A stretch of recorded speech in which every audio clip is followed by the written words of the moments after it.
Welcome to Kenton Teaches. Enjoy the video. In this video, I will explain how to study using active recall.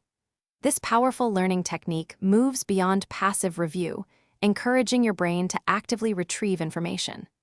By consistently challenging your memory, you'll build stronger neural connections, leading to much better retention. It's a highly effective way to truly understand and remember what you're learning, making your study time more productive. To start, transform your study notes into questions. Instead of just reading, ask yourself, what is this concept? Or how does this work?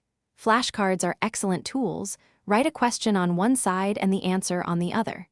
Regularly quiz yourself, trying to recall the information before checking the answer. You can also try to explain a topic to an imaginary audience, which forces active retrieval. Several techniques enhance active recall. The Feynman technique is fantastic. Try to explain a complex idea in simple terms, as if teaching a child.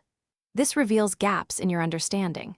Regular practice tests are also crucial. They simulate exam conditions and strengthen memory retrieval. Another effective method is blurting, where you write down everything you can recall about a topic from memory, then compare it to your notes. The benefits of active recall are substantial, leading to significantly improved long-term memory. For best results, combine it with spaced repetition, reviewing material at increasing intervals. This ensures information moves from short-term to long-term memory effectively. Focus extra attention on areas where you struggle, perhaps spending 15 minutes on challenging topics versus 5 minutes on easier ones. This strategic approach maximizes your study efficiency. Thanks for watching. Please subscribe if this video was helpful.